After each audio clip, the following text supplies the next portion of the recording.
Please give us some background on yourself. So my name's Warren Smith. I'm a skier, and I came to Verbier in 1994, a long time ago. And my job really is working with ski brands like Vocal. I've been skiing with for 20, 25 years, um, and also running a ski academy in Verbier. So we've been coaching the sport here, and that takes us far afield sometimes. But we generally are, myself and the team running ski coaching in Verbier. When did you come to Verbier and why? Yeah, so I first came to Verbier in 1994. Um, One of the people that I knew with a connection, managed to invite us to Verbier. I came with a really close friend, and we came here to ski and to try and coach the sport. Um, One of the attractions and the reasons for coming to Verbier was it was always one of those places that you read about in the magazines. It was a bit of a free ride mecca of a resort. Um, and because of that, it gave me a chance to further my career and ski around skiers who were way better than me. And from that, that helped me change and develop my skiing. And it was also the perfect ground to try and build the concept of the ski academy. How did you develop your brand and where did you get the knowledge about biomechanics? Yeah, it's a strange story. So a lot of people have asked us the question. I mean, that's the thing that Charlie, we work with Charlie obviously here, but the Ski Technique Lab just talks about really obvious stuff, which is why I'm surprised no one else does it. But it's basically looking at the movement patterns that are required to at least do the sport of skiing technically correct. But the big thing is when you scratch the surface and look closer at Ski Technique Lab and biomechanics, which is why we work closer with fitness professionals and people like yourself that do yoga, Pilates, is that nearly everyone we've ever taught, over 30 years of teaching skiing, everyone has a weaker turn direction. But the weaker turn direction isn't because like, oh, my ski technique's terrible when I turn right.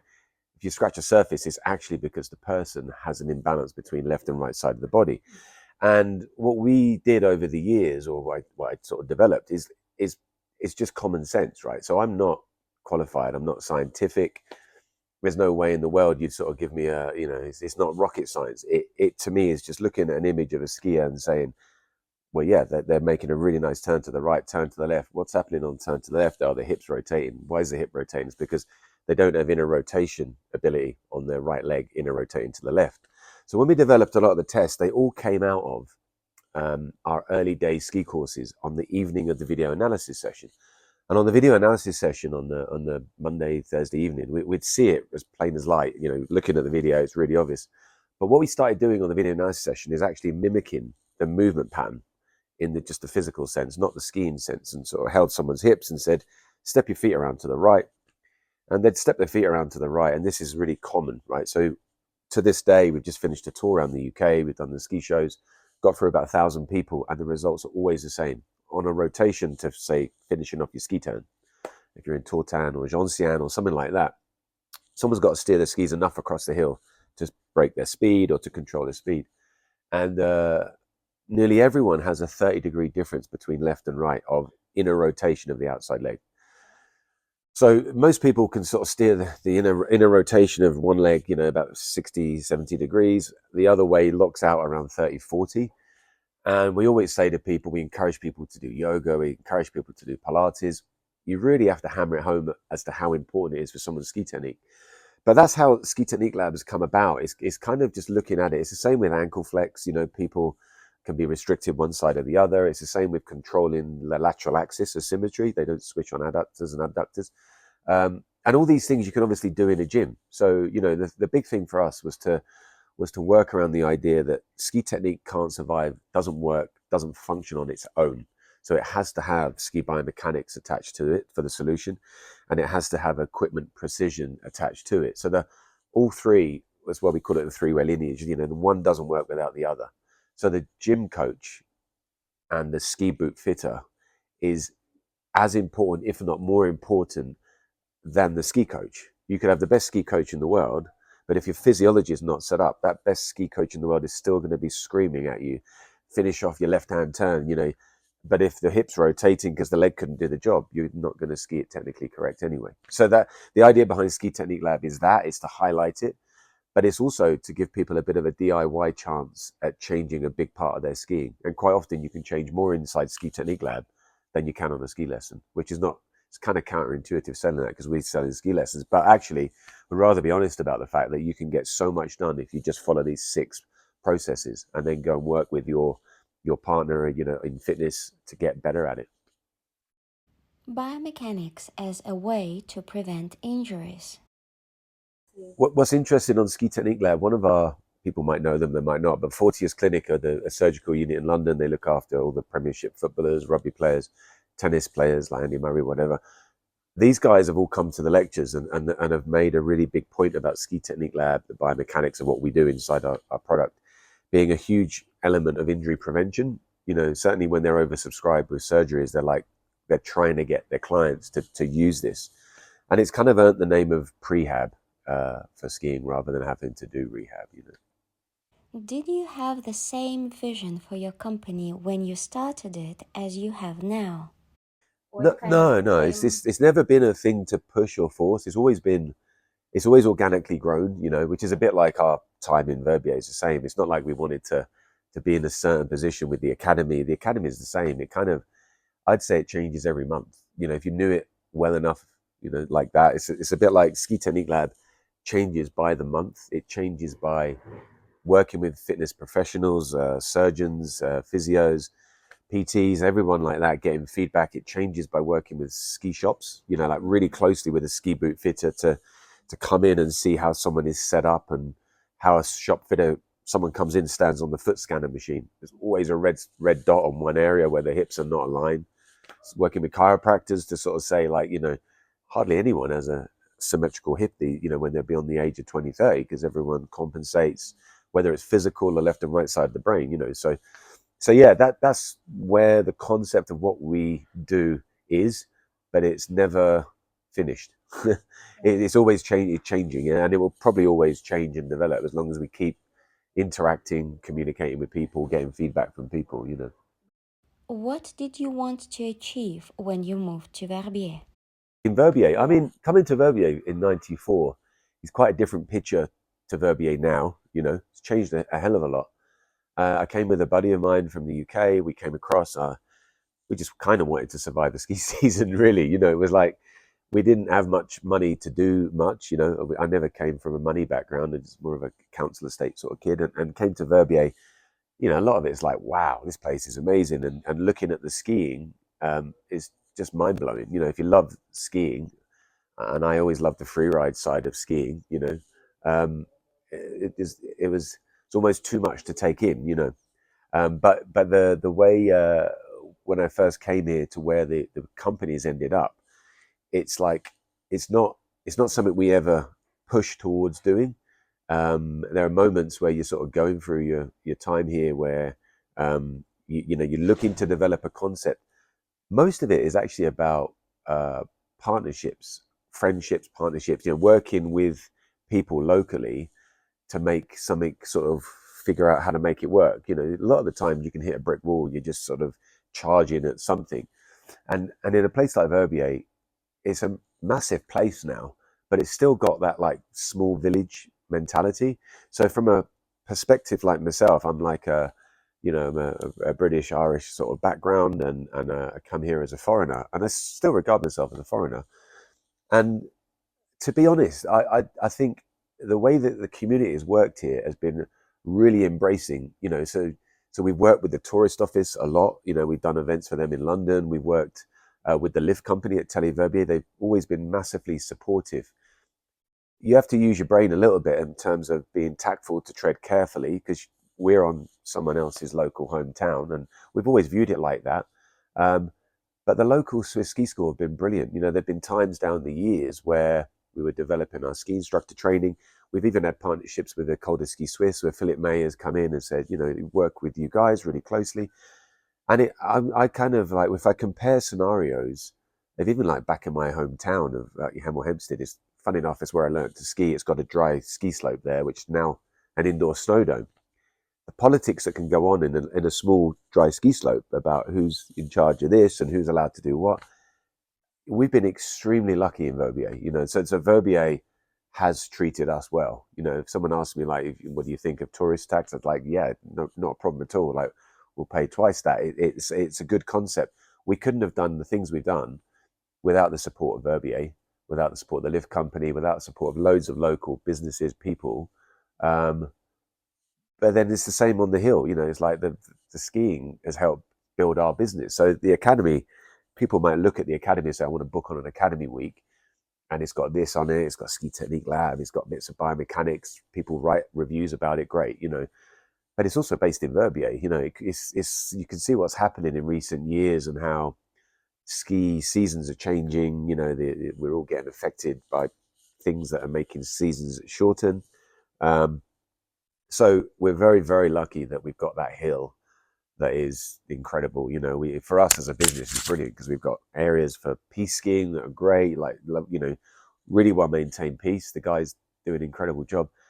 But then our clients are coming here, not just for us, they're coming here because it's Verbier as well. And it might be perceived as like, this is quite a more pricey resort or expensive, but actually, pound for pound, when you look at what you're getting for your money, it's probably still really good value. And there are ways around it, about how to develop that.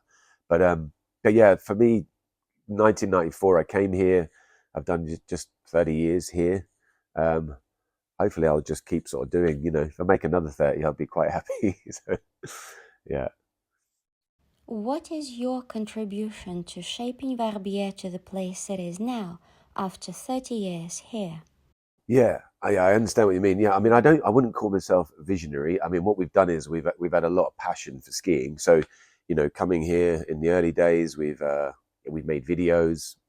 We've worked really closely with UK, mainly UK, because that's our audience a lot of the time, but UK journalists. I think as the internet's come about, it's much more of an international kind of view on what we do, so we get good reviews. We can have stories in Tatler magazine or GQ or Men's Health, and these stories always usually come back to Verbier. So yeah, the Verbier does get some good promotion out of it for sure. Every year we make a media report, we share it with the resort. In 2001, I set up an event called the Verbier Ride, which was like a free ride competition. We were experimenting with it. I was terrible at running it, as people probably know. I was very unorganized. I still am, actually. But the event sort of somehow worked, and it ended up um, getting a status on the IFSA, which is the International Free Skier Association, set up by Shane McConkey years ago.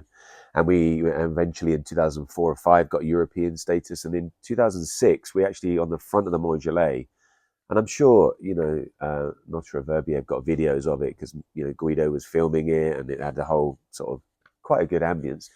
And we got to the Freeride World Tour status to be the final for the event. And it was brilliant. What the athletes were showing on the Mont-Gelais, right opposite the restaurant, it was like, oh my God, this is awesome. Um, and then for one reason or another, politics possibly or whatever, it got stopped. And then the evolution next year of the Freeride World Tour took off, and that's also, obviously it's an awesome event. But we definitely did something with that because the event was broadcast on Eurosport. It actually had a global kind of presence, and it was great. That was great fun. So that for me was like a super stressful time in life. Doing it, and people like Guido, like Melody, were really doing such a great job to help the production side of that work as well. But that's kind of what it was. There were those stages in life, and after the event side of things sort of slowed down, I put a lot more focus into the academy business. So in a way, it was like a bit of a godsend, not following the direction of that. But it was enough of like 6 years of good events, and it made it kind of work. And because of that, it built something in Verbier for sure. Where is the border between being a foreigner and a local? It's an interesting question about it's like it's the same argument in some ways of this question about where do we stand. I mean, I'm a foreigner in Verbier for sure. I'm not a local, and I think it's always really important to always remember and recognize what the local business is, because without the locals there wouldn't have been a place for us to come to in the first place as foreigners and tourists. um, then there's the other side of it that, yeah, maybe the people coming in have brought something to add to it. And to be quite honest, I don't see so much of like an argument about it these days. It's quite obvious that Verbier has turned into like a hugely successful place, and it's been guided for sure by good work from tourist office, lift company, commune, the whole thing. It's become a sought after place for a variety of reasons, but like one of them is the same reason I came here, because the skiing is awesome. Sometimes it can be people that come here, that are known or famous, that can bring people's attention to the place. And Verbier now, when you look at the square meterage of some of the chalets, it's insane. It's the same as like Mayfair in London. It's like wow. But there is that thing where the price of the often thing I always used to hear a lot. Oh my God, the locals can't afford to buy here anymore. And then the other side of the coin is, well, you kind of sold the place in the first place to be able to allow that to happen. So there is two sides to it. But in terms of where I fit here, I don't know. I mean, I've got a place here. I brought up kids here. I feel part of the community. I could have improved my French, which is terrible, but I'm like, I feel at home here, definitely at home. Um, and again, it's not like I'm making the decision myself. Like I feel at home here. It's because of people making you feel at home here is what makes it like that. Can you share your freeride competition history? Yeah, I kind of I've been a free ride skier for the vocal team, um, but not like at the level of skiers that you'd see in the competition here. Like mine is a kind of a humble skier that probably learned on a dry ski slope, and I kind of taught myself to ski, and we've done a couple of local competitions here back in the day, like in the late 90s, which were more like team free ride competitions. Um, but my kind of my philosophy on it kind of wasn't the competitive side. It was much more going out and filming side. So whether I was behind the camera filming someone, which I really enjoy, it's like always been a passion filming, or whether it was on the other side skiing in front of the camera, I would look at the sport of free skiing from that point of view. And it's very much about sort of making a nice film or a documentary, or shooting a line. And that's where my free ride side of things is. I've stayed with the vocal team for 20 years and done different photo shoots for vocal posters and things like that up on the Trion area. And yeah, there's a bit of history of that, which is great. Getting a bit old for it now, so probably couldn't do it now. That's why the biomechanics side is great. I can use it on myself, to try and make my body survive a little bit more through ski injuries. But over the last 10 years, had quite a lot of injuries, and the injuries have definitely kept me away from the sort of better side of my skiing. Can you please tell us about your children?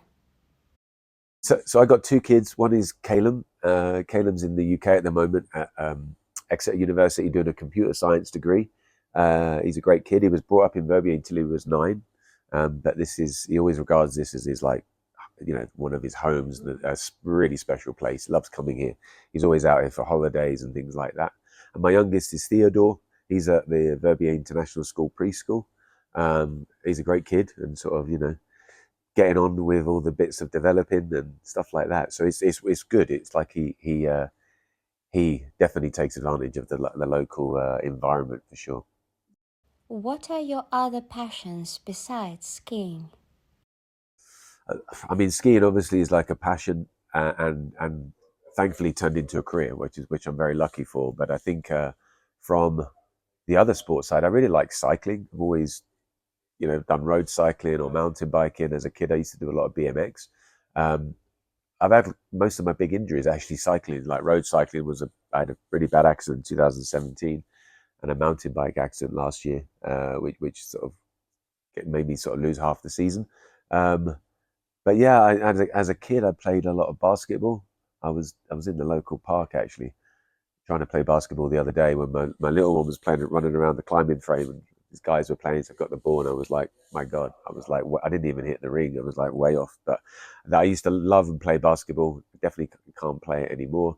Um, I mean, to be honest, I love photography and I love filming, and then I enjoy doing that. I don't do it commercially anymore, but I look at it from a perspective of loving to see different things in the mountain. There's a sunrise, sunset usually, or what the mountains are looking like. And then the other things I'd get involved with, like from a passion. project point of view is I work really closely with a charity called Snow Camp. Snow Camp's like with kids that come from I guess, a bit of a difficult background or a difficult upbringing, broken homes, been involved with crime or knife crime, whatever, in South London is a classic part of it. And we try to give them opportunities to come and see the mountains and see what the perspective of this incredible, landscape can do to someone's mental health.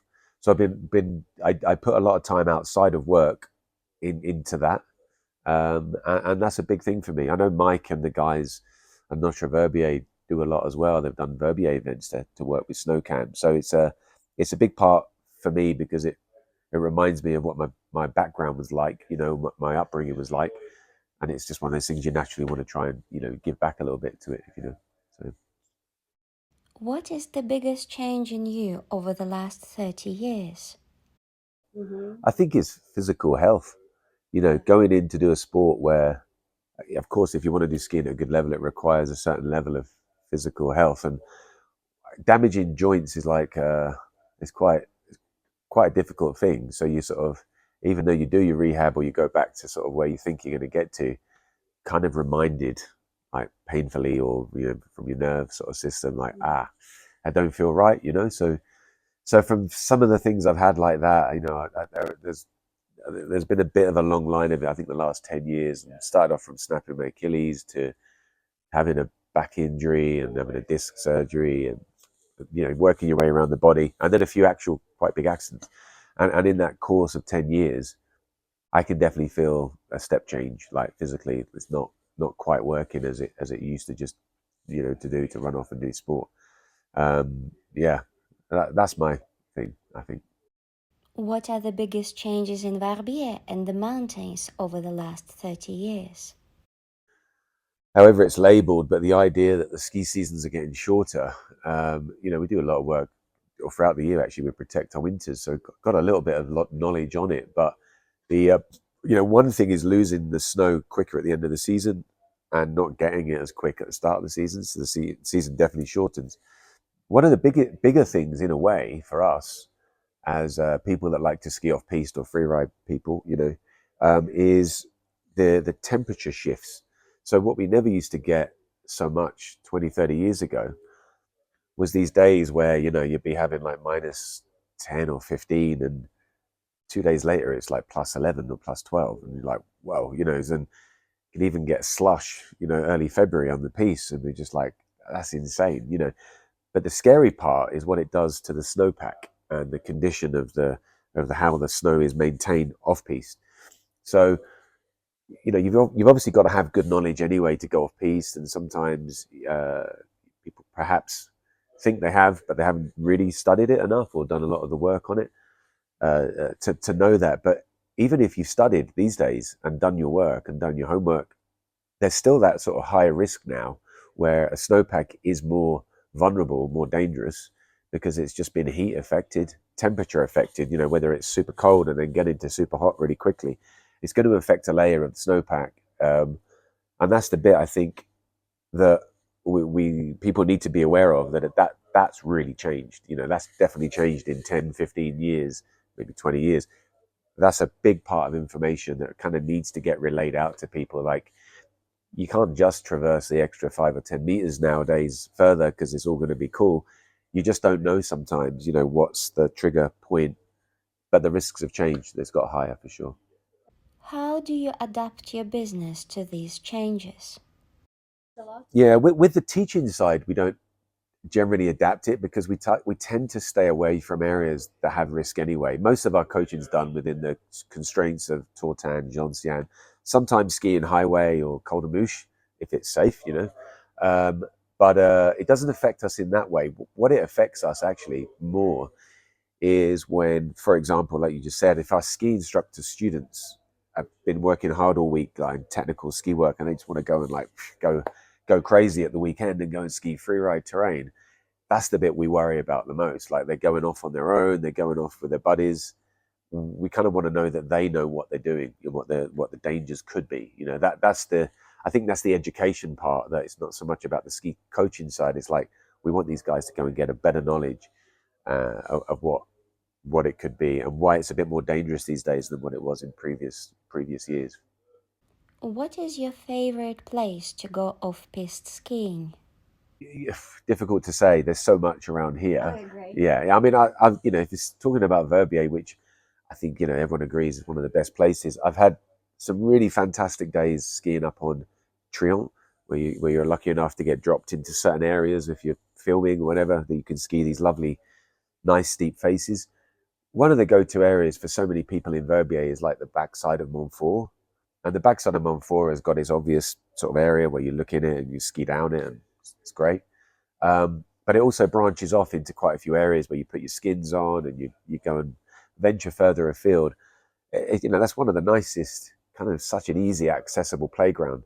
But then that being said, even that's changed a lot in recent years because it's almost like a pisted run now when so many people are going down there.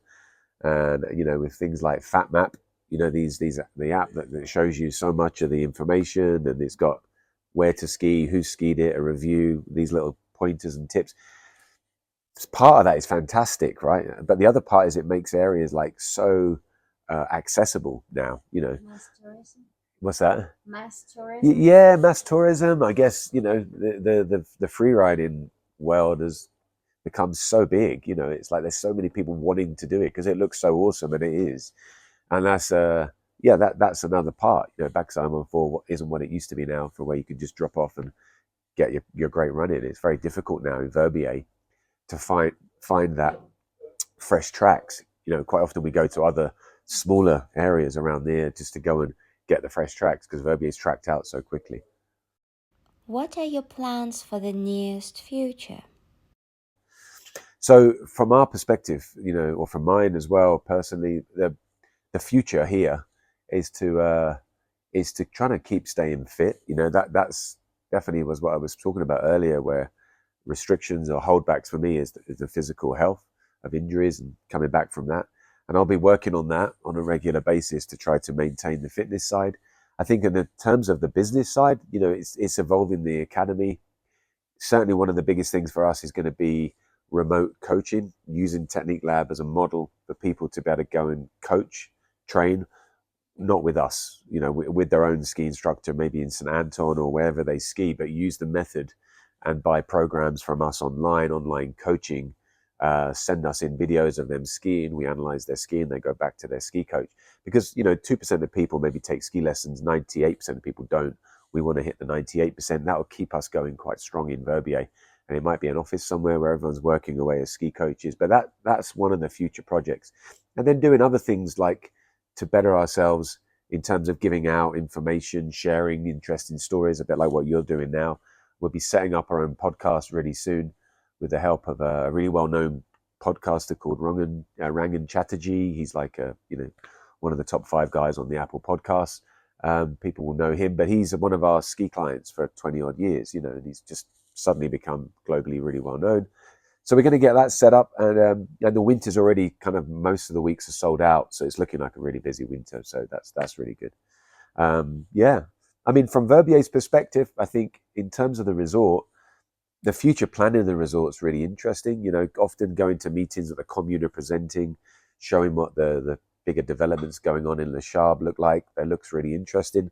The finishing of the sports center, finally, that's really interesting. I live near there. Look really forward to seeing that. I think that's almost going to make its own community or hub over that side of town, which is really good. And let's see how the winters develop with, again, the word used, climate change. Whatever's going on up there. Let's see what that does to the resorts. But I think the way that the lift company adapt to it is really good. Things that have already worked that have been great, in recent years, is seeing this lift run, until 12 at night, and that also makes a big difference. So I think the resort's going in a good direction for sure.